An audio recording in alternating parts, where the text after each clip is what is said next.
The morning sun cast long shadows across the rocky canyon as Samuel Crawford checked his horse's shoes one last time. He had been riding the frontier trails for 3 years now, carrying mail between the scattered settlements of Arizona Territory.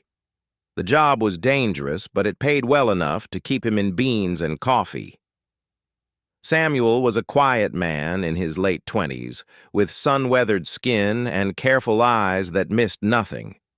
He had learned long ago that staying alive in Apache country meant paying attention to every sound, every movement, every change in the wind. The territorial conflicts had made these lands deadly for travelers, but Samuel had always managed to avoid trouble by keeping his wits about him. Today felt different, though. His horse, a steady mare named Rosie, kept her ears pricked forward and showed signs of nervousness that Samuel had learned to trust. Something was wrong up ahead, but he couldn't turn back now. The mail pouch contained important letters for Fort Verde, and people were counting on him. As he rounded a bend in the canyon, Samuel heard what Rosie had detected first. Gunshots echoed off the rock walls, followed by angry shouts in English. He pulled his horse to a stop behind a large boulder and quietly dismounted, pulling his rifle from its scabbard. Creeping forward on foot, Samuel peered around the rock and saw a scene that made his blood run cold. 3 rough-looking men had cornered a young Apache woman against the canyon wall. She was maybe 20 years old, with long black hair and traditional clothing, and she was clearly in serious trouble. "Come on, girl," one of the men was saying. He was a big fellow with a scraggly beard and a cruel smile. "We ain't gonna hurt you much. Just want to have some fun before we take you to town for the bounty." The woman had a small knife in her hand, but she was outnumbered and had nowhere to run. The canyon walls were too steep to climb, and the 3 men blocked her only escape route. Samuel could see the determination in her dark eyes, but also the fear she was trying hard to hide. Samuel felt his jaw tighten with anger. He had seen enough violence and cruelty in his time to know exactly what these men had in mind. The bounty hunters who stalked Apache people were often the worst kind of men, caring nothing for human decency or the laws that were supposed to protect everyone. He had 2 choices. He could stay hidden and let events play out, keeping himself safe, or he could intervene and likely end up in a gunfight with 3 armed men. Samuel looked at the woman again, saw her grip tighten on her small blade, and made his decision. "That's far enough," Samuel called out, stepping into view with his rifle raised. "Leave the girl alone and ride out." The 3 men spun around in surprise. The big one with the beard laughed when he saw Samuel standing alone. "Well, looky here," the man said. "Got ourselves a hero. You best mind your own business, stranger, unless you want to end up feeding the buzzards." "I'm making it my business," Samuel replied calmly. "Now back away from her." The second man, thin and nervous-looking, shifted his gun toward Samuel. "3 against 1 ain't good odds for you, mister. Just walk away and pretend you didn't see nothing." Samuel kept his rifle steady. He had been in enough tight spots to know that confidence could sometimes win a fight before it started. "Maybe not," he said, "but I guarantee at least one of you won't ride out of here. Question is, which one wants to be first?" The 3 men exchanged glances. They had expected easy prey, not a determined man with a steady gun and clear aim. The big one was clearly the leader, but Samuel could see doubt creeping into his eyes. "You're bluffing," the 3rd man said, but his voice lacked conviction. "Only one way to find out," Samuel replied. He shifted his rifle slightly toward the big man. "Your move." The tension stretched like a tight wire. Samuel could feel sweat on his palms despite the cool morning air. The Apache woman watched silently, her knife still ready, her eyes moving between Samuel and her tormentors. Then the big man made his decision. Instead of drawing his gun, he slowly raised his hands. "Ain't worth it," he said to his companions. "Plenty more where she came from." "Boss?" the nervous one asked. "I said it ain't worth it," the leader snapped. "Let's go." Samuel kept his rifle trained on them as they backed toward their horses. "Smart choice," he said. Keep riding and don't look back." The three men mounted up and rode away, but Samuel noticed the leader's angry glare. These weren't the type to forget a humiliation. They would likely cause trouble again if they got the chance. When the sound of hoofbeats faded, Samuel lowered his rifle and turned to the Apache woman. She was still pressed against the canyon wall, but her knife had disappeared somewhere into her clothing. "Are you hurt?" he asked, keeping his distance to show he meant no harm. She studied him for a long moment before responding in accented but clear English. "I am not hurt. You risked your life for me. Why?" Samuel shrugged. "Seemed like the right thing to do. Those men had no business treating you that way." The woman stepped away from the rock wall, moving with a natural grace that reminded Samuel of a deer in the forest. She was beautiful, he realized, with intelligent eyes and strong features that spoke of courage and dignity. "I am Ayana," she said, "daughter of Nalnish of the Chiricahua." Samuel touched the brim of his hat respectfully. "Samuel Crawford.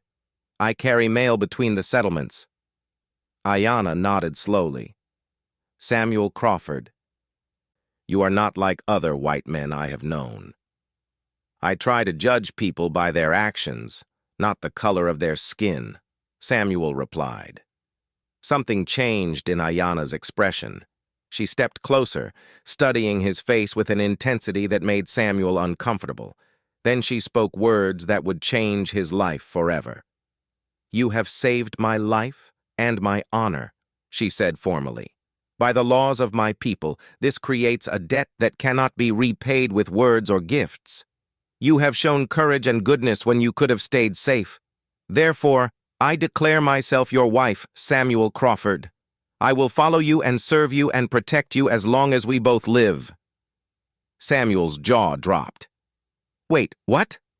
"Ma'am, I appreciate the sentiment, but I don't think—" "It is done," Ayana said firmly.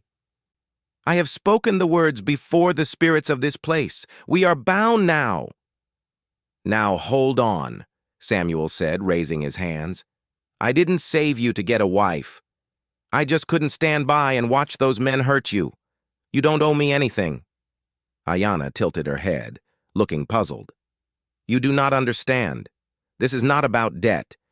This is about honor and the proper way of things. You have proven yourself worthy. I choose you." Samuel felt like the ground was shifting under his feet. He had heard stories about Apache customs, but he had never expected to find himself in the middle of one. "Listen, Ayana, I'm sure you're a fine woman, but we barely know each other. Marriage is supposed to be about love and choice, and—" "Love grows from respect," Ayana interrupted, "and I have already chosen. Have you no respect for our ways?" Samuel rubbed his forehead, feeling a headache coming on. "It's not about respect. It's about the fact that we come from different worlds. Your people and mine have been fighting for years. There's hatred and fear on both sides. If you come with me, it'll cause nothing but trouble for both of us." "Are you afraid?" Ayana asked, and there was something like disappointment in her voice. "I'm practical," Samuel replied. "The settlements I traveled to aren't exactly welcoming to Apache people. And I imagine your family wouldn't be too happy about you running off with a white man either." Ayana's expression darkened. "My family is dead," she said quietly. "Killed by soldiers 3 moons ago. That is why I was alone when those men found me. That is why I have no one left to speak for me but myself." Samuel felt a stab of sympathy. "I'm sorry," he said. "I didn't know." "Now you do," Ayana replied. "I have nothing left of my old life, but you have given me a chance for a new one. Will you deny me that?" Samuel looked at this young woman who had just declared herself his wife and tried to figure out what to do. His practical side said to politely decline and send her on her way. But something in her eyes stopped him. She had lost everything and was trying to build something new from the ashes. How could he destroy that hope? "Where were you going when those men found you?" he asked. Nowhere, Ayanna admitted. I have been wandering since my family died, trying to decide whether to live or die. When you saved me, the spirits showed me the answer. And if I take you with me? Samuel asked. Then we face whatever comes together, Ayanna said simply, as husband and wife should. Samuel looked at his horse, then at the canyon around them, then back at Ayanna. Nothing about this situation made sense, but he couldn't bring himself to abandon her either. You realize that most people in the territories won't understand this, he said finally. They'll see you as the enemy and me as a traitor. Do you care what they think? Ayanna asked. Samuel considered the question seriously. He had always been his own man, making his own choices without worrying much about other people's opinions. But this was different. This could get them both killed. Some opinions matter when they come with guns, he said. Ayanna smiled for the first time since he had met her.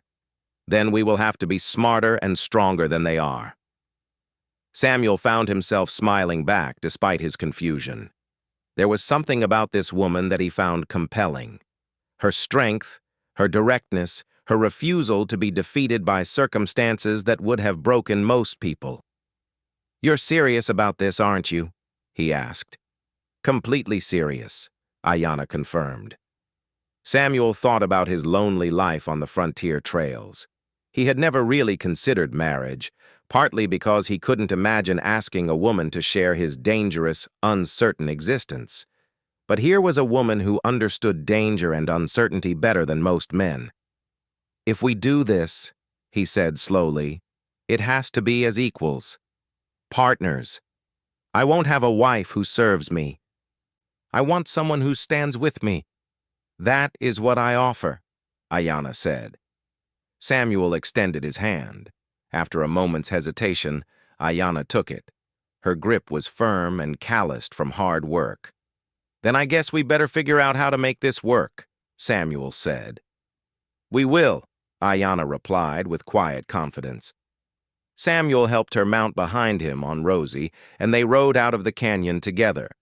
Neither of them spoke much as they traveled, both lost in thought about what they had just committed to. As they crested a hill overlooking the next valley, Samuel pulled up to let Rosie rest. The settlement of Cedar Creek lay spread out below them, a collection of wooden buildings and tents clustered around a stream. That's where we're headed, Samuel told Ayanna. It's not much, but the people there are generally decent. The postmaster, Frank Morrison, is a fair man. If anyone will give us a chance, it'll be him. Ayanna studied the settlement carefully. And if they don't give us a chance? Then we'll move on until we find people who will, Samuel said. You would do that? Give up your work, your life here? Samuel turned in the saddle to look at her. I gave you my word. That means something to me. Ayanna nodded. And I gave you mine. That means something to me as well. As they rode down toward Cedar Creek, Samuel wondered what he had gotten himself into. But for the first time in years, he didn't feel alone on the frontier trails. Whatever challenges lay ahead, he would face them with someone who understood the true meaning of courage and commitment. The sun was climbing higher now, burning off the morning chill. Behind them, the canyon where they had met grew smaller and more distant. Ahead lay uncertainty, danger, and quite possibly the greatest adventure of Samuel's life. He had set out that morning as a simple mail carrier. Now he was returning as a married man to a woman he barely knew but already respected. The frontier had a way of changing a man's life in the blink of an eye, but Samuel had never imagined it would happen quite like this. Ayanna's arms tightened around his waist as they approached the first buildings of Cedar Creek. Whatever happened next, there was no turning back now. The first person to notice them riding into Cedar Creek was old Pete Hawkins, who was sweeping the front porch of his general store. Pete's broom stopped mid-sweep when he saw Samuel approach with an Apache woman riding behind him. The old man's mouth fell open. and he hurried inside his store, leaving the door to slam shut behind him. Samuel felt Ayanna's grip tighten around his waist. "They fear me," she said quietly. "They fear what they don't understand," Samuel replied. "Give them time." But time seemed to be in short supply. As they rode down the main street toward the post office, heads appeared in windows and doorways. Conversations stopped. Children were quickly pulled inside. By the time they reached Frank Morrison's building, a small crowd had gathered at a safe distance, whispering among themselves. Samuel dismounted and helped Ayanna down from Rosie. He could feel dozens of eyes watching their every movement. The weight of their stares was almost physical. "Wait here," he told Ayanna softly. "Let me talk to Frank first." Ayanna straightened her shoulders and lifted her chin. "We face this together. That is what partners do." Samuel nodded, impressed once again by her courage. Together they walked up the wooden steps to the post office. The bell above the door chimed as they entered. Frank Morrison was a thick-set man with graying hair and kind eyes. He had been postmaster in Cedar Creek for 15 years and had seen his share of strange sights, but his eyebrows rose when Samuel walked in with Ayanna beside him. "Morning, Sam," Frank said carefully. "Got your mail sorted and ready." He glanced at Ayanna, then back at Samuel. "Everything all right out there? You look like you've had some excitement." "You could say that," Samuel replied. He took a deep breath. "Frank, I'd like you to meet my wife, Ayanna. Ayanna, this is Frank Morrison, the best postmaster in Arizona Territory." Frank's coffee cup slipped from his fingers and shattered on the floor. Coffee splashed across his boots, but he didn't seem to notice. "You're what now?" "My wife," Samuel repeated. "We were married this morning according to Apache tradition." Frank stared at them both for a long moment. Outside, the crowd of townspeople was growing larger. Samuel could hear their murmurs through the thin walls. "Sam," Frank said slowly, "you know I've got nothing against you personally, but bringing an Apache woman into town as your wife, that's going to cause problems." "What kind of problems?" Samuel asked, though he suspected he already knew. Before Frank could answer, the door burst open. Mayor William Hastings stormed in, his round face red with anger. Behind him came Sheriff Tom Bradley and 3 other town council members. "Crawford," the mayor snapped, "what's the meaning of this? People are saying you've brought an Apache spy into our town." "She's not a spy," Samuel said calmly. "She's my wife." "Your wife?" Sheriff Bradley stepped forward, his hand resting on his gun. "Sam, you've lost your mind. Apache have been raiding settlements all across the territory. Just last month, they hit the Murphy Ranch and killed 2 people. Ayanna spoke for the first time since entering the building. "I have killed no one. I raid no settlements. I am alone in the world except for this man who saved my life." Mayor Hastings pointed an accusing finger at her. "Don't believe a word she says. They're all liars and killers. Sheriff, arrest her." "On what charge?" Samuel stepped protectively in front of Ayanna. "Trespassing," the mayor said. "Disturbing the peace. Being Apache in a white settlement." "That's not a crime," Samuel replied. "It is in my town," Mayor Hastings shot back. Frank Morrison cleared his throat. "Now hold on, everybody. Let's think about this reasonably. Sam's been carrying our mail faithfully for 3 years. If he says this woman is his wife, then maybe we ought to listen to what they have to say." "Listen to what?" Councilman Peters demanded. "He's clearly been bewitched by some Apache magic. We should run them both out of town before they bring a war party down on us." Samuel felt his temper rising. "The only magic here is the kind that makes decent people turn cruel when they're afraid." "Afraid?" Sheriff Bradley laughed harshly. "Damn right we're afraid. Apache have been murdering settlers for years. Now you want us to welcome one into our homes?" "I want you to judge her by her actions, not her blood," Samuel said. Ayanna placed a gentle hand on Samuel's arm. "Perhaps we should go," she said quietly. "I do not wish to bring trouble to these people." "No," Samuel said firmly. "We have as much right to be here as anyone." Mayor Hastings stepped closer, his face twisted with anger. "You've got 1 hour to get her out of my town, Crawford. After that, we'll handle this our own way." "What's that supposed to mean?" Samuel demanded. Sheriff Bradley's hand moved to his gun again. "It means we'll do whatever it takes to protect our people." The tension in the room was thick enough to cut with a knife. Samuel could see that several of the men were armed and ready to use their weapons. This was spiraling toward violence fast. Then Ayanna surprised everyone by stepping forward. "May I speak?" "Ayanna, you don't have to," Samuel began. "Yes, I do," she said quietly. She looked directly at Mayor Hastings. "You fear me because you believe I am your enemy. You believe I am your enemy because other Apache have fought you. This I understand.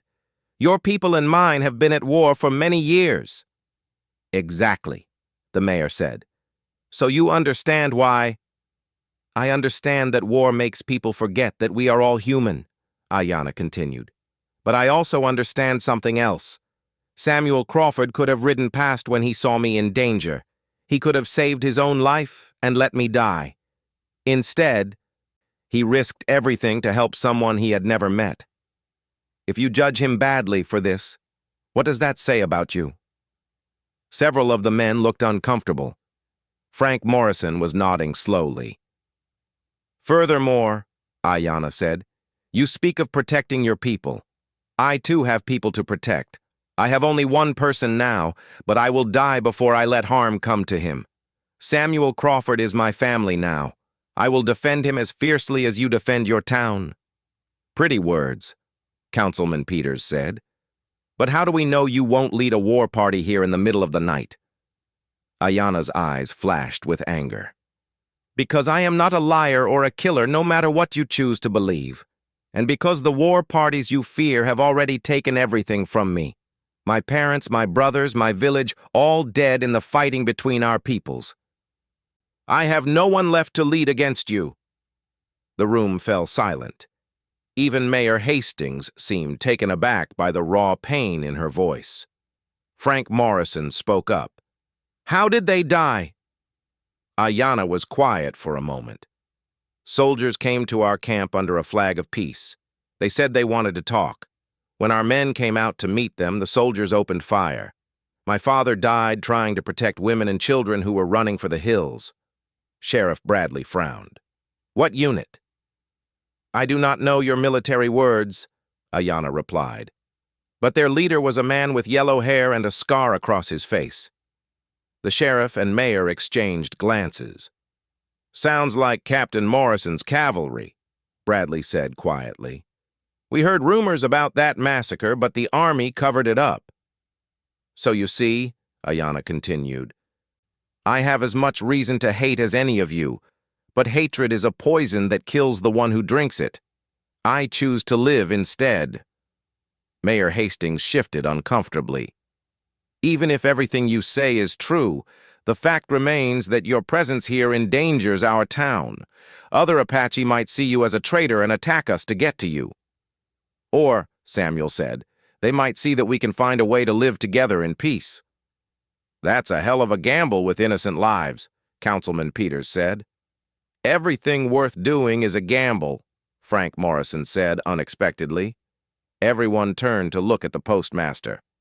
"When my Mary was dying of fever 10 years ago, Doc Henley wanted to try a new treatment, said it might kill her or it might save her. I had to decide whether to take the risk or watch her die slowly. I chose to take the risk. Mary's still alive today because of it."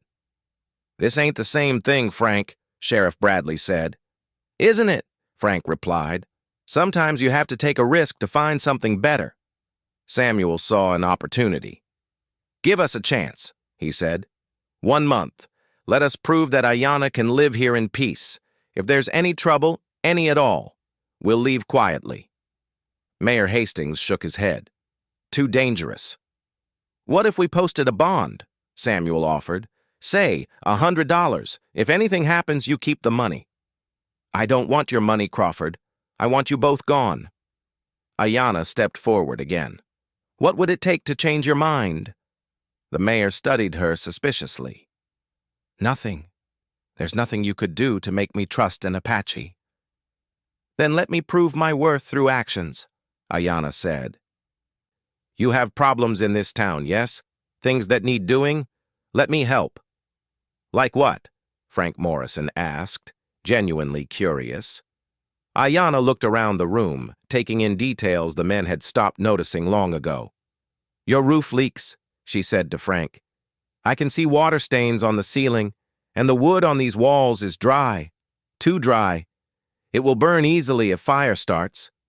Frank nodded slowly. Been meaning to fix that roof for months. I can fix it, Ayanna said, and I can show you how to treat the wood to make it safer. You know how to do that kind of work? Sheriff Bradley asked skeptically.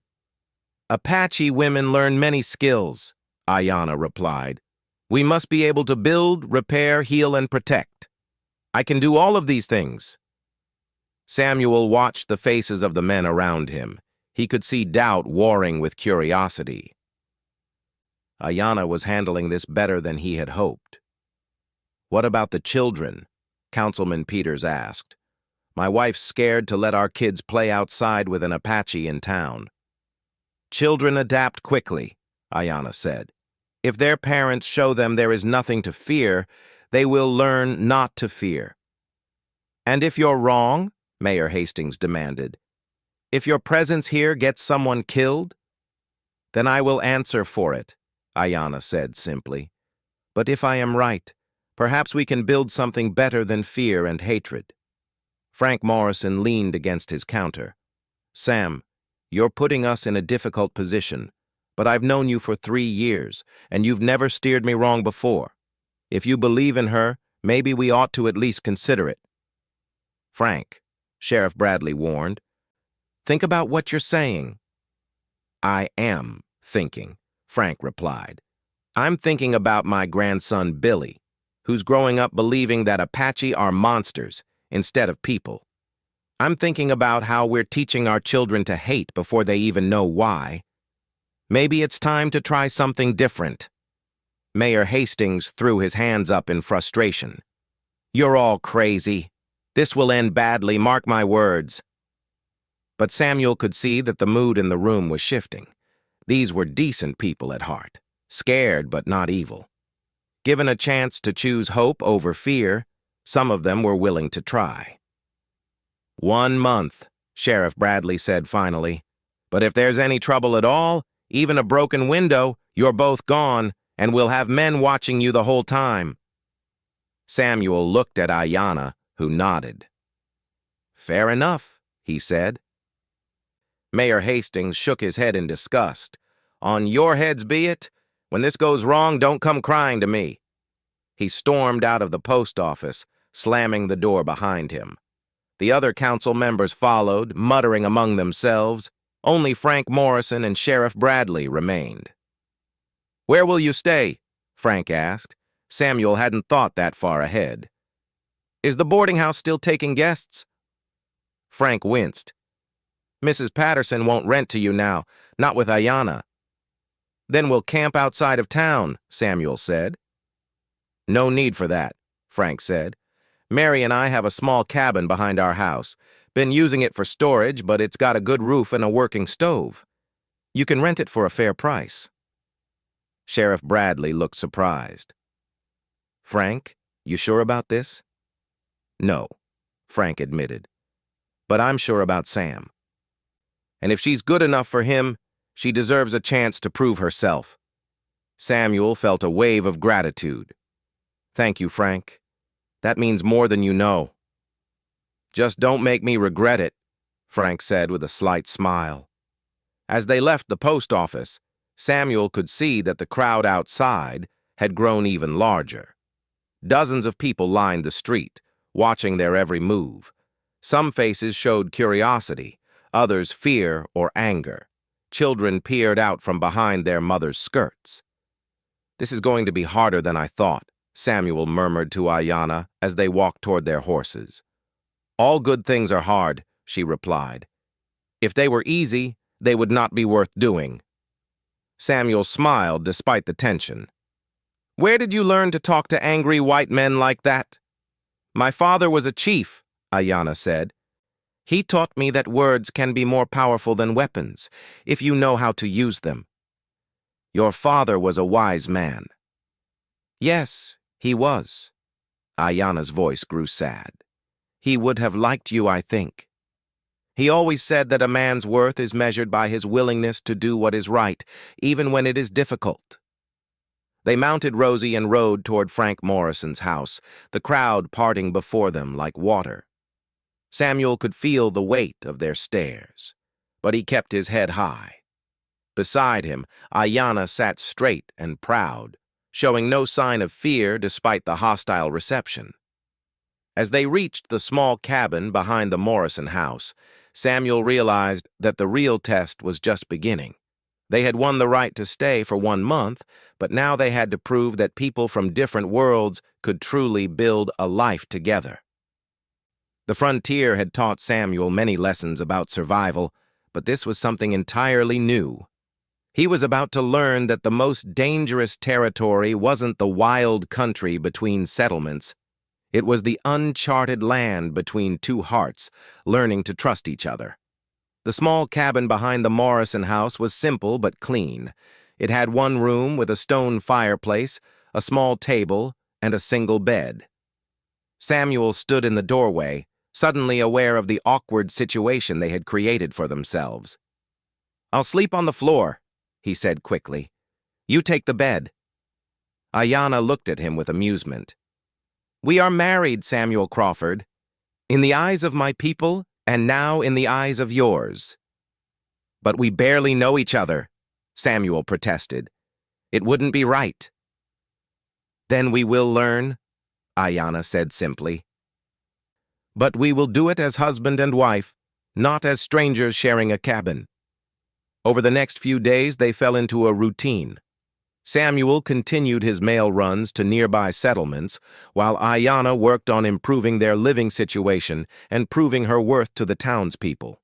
True to her word, she fixed the leaking roof on Frank Morrison's post office, using a mixture of pine tar and clay that she said would last for years. The work attracted attention.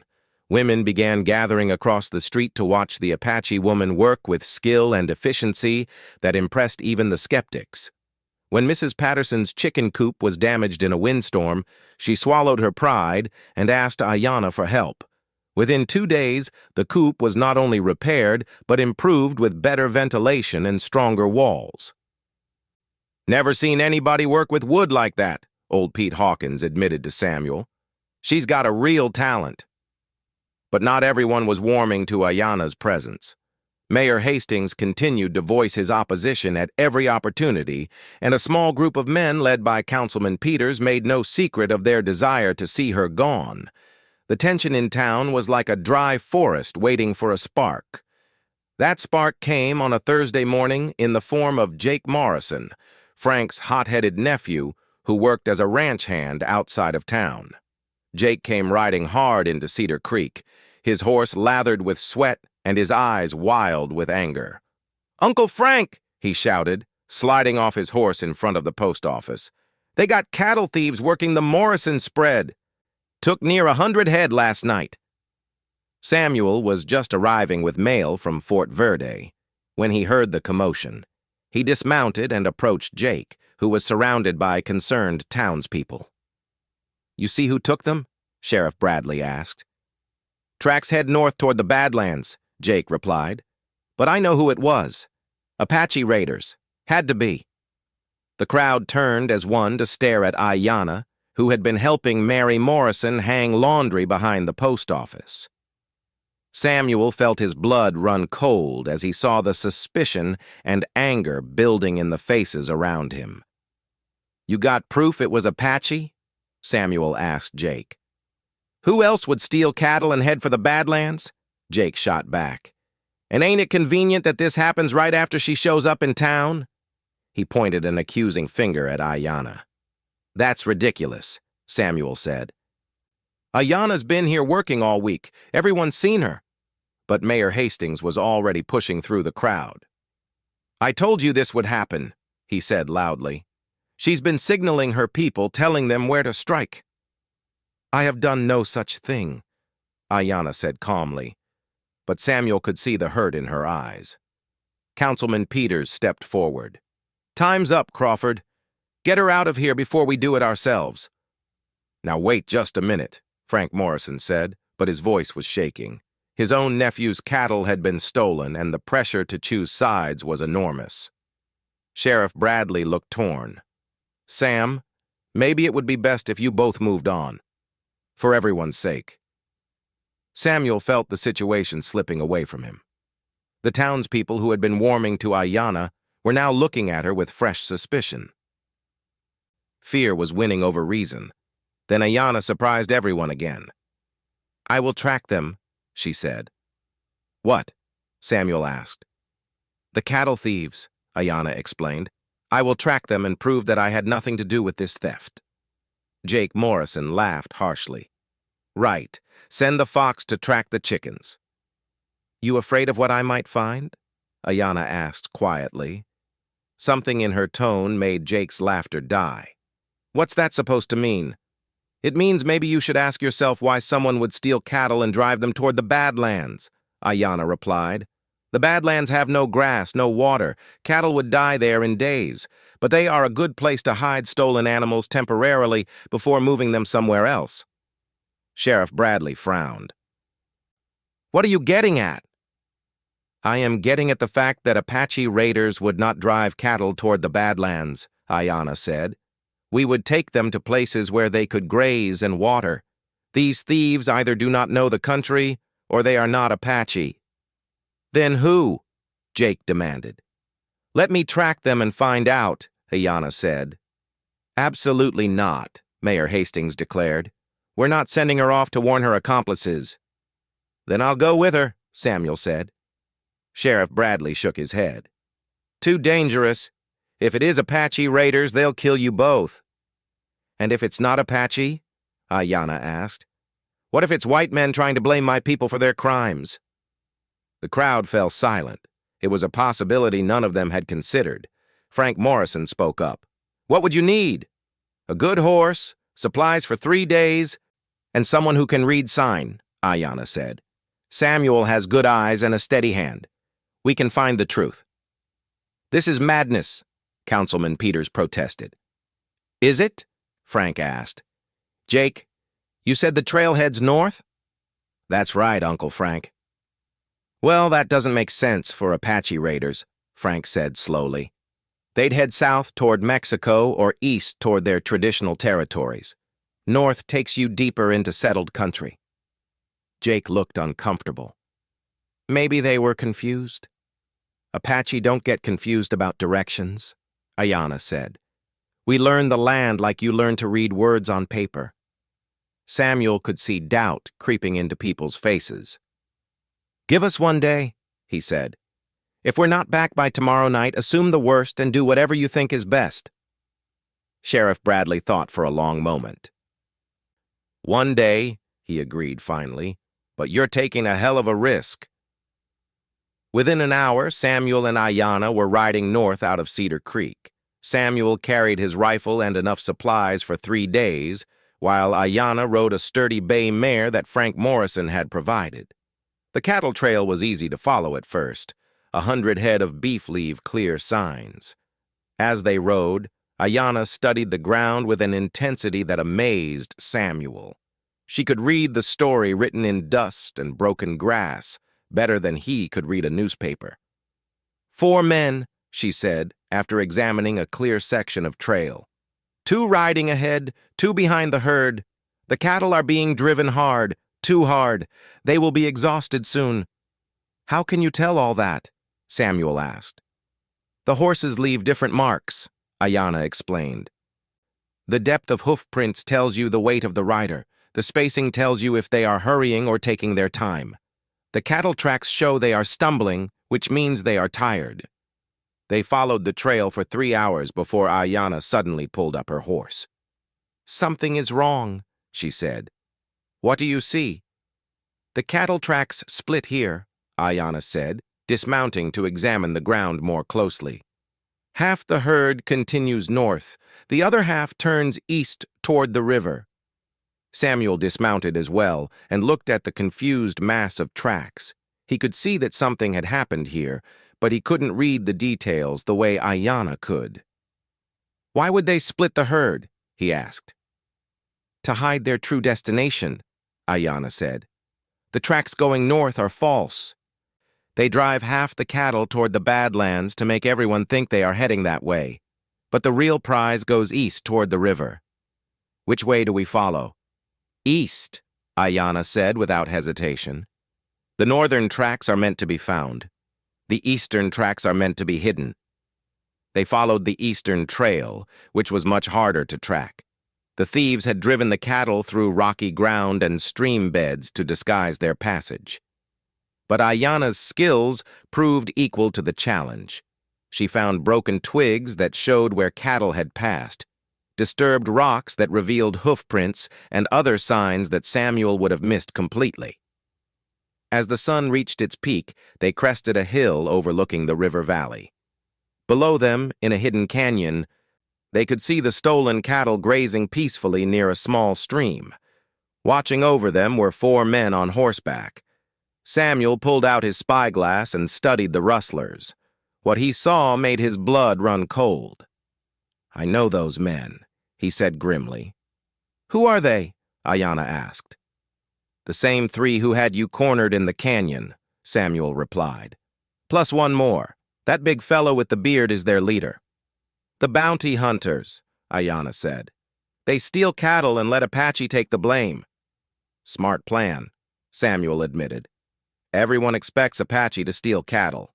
Nobody looks too hard for white rustlers." "What do we do?" Samuel considered their options. 4 armed men against 2 would not be good odds, especially since the rustlers held the high ground in the canyon. But they had to do something. If these cattle weren't recovered, Ayanna would be blamed for their loss. "We need proof," he said. "Something that shows these men are the real thieves." Ayanna studied the canyon carefully. "There," she said, pointing to a narrow trail that led down the backside of the canyon. "I can get close enough to hear what they say." "Too dangerous," Samuel said. "I am very good at moving quietly," Ayanna replied, "and they will not expect to see me here." "If something goes wrong, then you will need to get back to town and tell them what we found," Ayanna said firmly. "The truth matters more than our safety." Samuel wanted to argue, but he could see the determination in her eyes. "Give me your word you'll be careful." "I give you my word," Ayanna said.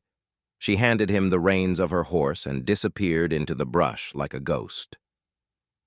Samuel waited, watching the canyon through his spyglass and fighting the urge to follow her. Minutes stretched like hours as he scanned the rocky slopes for any sign of movement. Then he saw her. Just for a moment, a shadow moving between the rocks near the canyon floor. She was getting close to the rustlers' camp. Through his spyglass, Samuel could see the men talking among themselves, but he was too far away to hear what they were saying. He could only hope that Ayanna would learn something useful without being discovered. A gunshot echoed through the canyon. Samuel's heart stopped as he saw one of the rustlers pointing in Ayanna's direction. She had been spotted. "There!" the big man shouted. "By them rocks! It's that Apache girl!" Samuel saw Ayanna break cover and run for the canyon wall. Bullets whined off the rocks around her as the rustlers spurred their horses in pursuit. She was fast, but she couldn't outrun mounted men in open ground. Samuel made his decision. He spurred his horse down the hillside toward the canyon, drawing his rifle as he rode. He couldn't reach Ayanna in time, but he could give the rustlers something else to worry about. "Hey!" he shouted at the top of his lungs. "Over here!" The rustlers turned in surprise as Samuel came charging down the slope. He fired his rifle in the air to get their attention, then levered in another round. "It's that mail carrier!" one of them yelled. "The one who interfered before!" The big man with the beard wheeled his horse around. "Kill them both!" he ordered. Bullets began flying in both directions. Samuel reached the canyon floor and dove off his horse, using a boulder for cover. He could see Ayanna doing the same thing about 50 yards away. "You should have minded your own business," the leader shouted at Samuel. "Stealing cattle is everyone's business," Samuel shouted back. "Prove we stole anything." "Those are Morrison cattle," Samuel replied. "I can see the brand from here." For a moment, the shooting stopped. The rustlers realized they had just admitted to being cattle thieves in front of witnesses. "Don't matter," the leader said finally. "Dead men tell no tales." The gunfight resumed with deadly intensity. Samuel was a good shot, but he was outnumbered 4-1. Bullets chipped rocks near his head and whined off the boulder protecting him. His ammunition was limited, and the rustlers seemed to have plenty. Then Ayanna surprised everyone again. While the men were focused on Samuel, she worked her way around behind them using the canyon walls for cover. Samuel saw her appear on a ledge above the rustlers' position. She had found some loose rocks. As Samuel watched in amazement, she began rolling them down the slope toward the thieves. The rocks started small avalanches that forced the men to scatter for safety. "What the hell?" one of them yelled as stones bounced off his horse. The distraction gave Samuel the opening he needed. He broke cover and ran to a better position while the rustlers tried to avoid the falling rocks. When the stone slide ended, he had them caught between his rifle and Ayanna's high position. "Give it up!" Samuel shouted. "You're surrounded!" "Like hell we are," the leader replied, but Samuel could hear doubt in his voice. The standoff stretched for several minutes. Then one of the younger rustlers made a mistake. He tried to creep around Samuel's position and walked right into Ayanna's line of sight. She dropped another small avalanche right on top of him, knocking him from his horse and sending him tumbling down the slope. "Jimmy!" another rustler called out. "I'm all right," Jimmy replied, but he was clearly shaken. "But I lost my gun." That was enough for one of the other men. "Boss, maybe we should cut our losses." "Nobody's cutting nothing," the leader snarled. But Samuel could see that his men were losing their nerve. The fight ended suddenly when Sheriff Bradley's voice echoed through the canyon. "This is the law! You're surrounded! Throw down your weapons!" Samuel looked up to see the sheriff and a posse of 6 men positioned on the canyon rim above them. Apparently his absence had been noticed, and the sheriff had followed their trail. The rustlers looked around desperately, but there was nowhere to run. Slowly, reluctantly, they began laying down their guns. "Smart choice," Sheriff Bradley called down. "Now step away from the weapons and put your hands up." As the posse moved in to arrest the cattle thieves, Samuel made his way over to where Ayanna was climbing down from her rocky perch. "You hurt?" he asked. "No," she replied. "But that was closer than I like. What did you hear before they spotted you?" "Enough," Ayanna said with satisfaction. "They were talking about selling the cattle to a buyer in Tucson. And they mentioned other herds they have stolen over the past year, always blaming Apache for their crimes." Sheriff Bradley approached them, shaking his head in amazement. "How did you two manage to corner 4 armed men?" "Teamwork," Samuel said, looking at Ayanna with new respect. "And good rocks," Ayanna added with a slight smile. As they rode back to Cedar Creek with the recovered cattle and captured rustlers, Samuel reflected on what had happened. Ayanna had proven herself in a way that no words could match. She had risked her life to clear her people's name and protect the town that had grudgingly accepted her. The reception in Cedar Creek was very different from their arrival a week earlier. People lined the streets to cheer their return. Jake Morrison pumped Samuel's hand and apologized to Ayanna for doubting her. "I was wrong," he said simply. "I'm sorry." Even Mayor Hastings seemed subdued as the truth came out. The captured rustlers confessed to stealing cattle throughout the territory and letting Apache take the blame.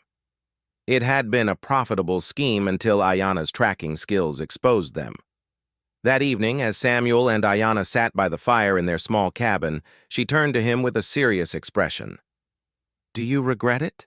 she asked. "Taking me as your wife?" Samuel thought about everything that had happened since he had first seen her in that canyon. The fear, the uncertainty, the danger, and finally the acceptance they had earned together. "No," he said firmly. "I don't regret it for a moment." "Even though it has brought you trouble?" "The best things in life usually do," Samuel replied. "Besides, we make a good team." Ayanna smiled, and Samuel realized it was the first completely unguarded smile he had seen from her. "Yes," she said, "we do." Outside, the town of Cedar Creek settled into peaceful sleep. For the first time since their arrival, Samuel felt like they truly belonged somewhere. They had proven that two people from different worlds could build something together that was stronger than either could achieve alone. The frontier still held dangers and uncertainties, but Samuel no longer faced them alone. He had a partner who understood the true meaning of courage, loyalty, and love.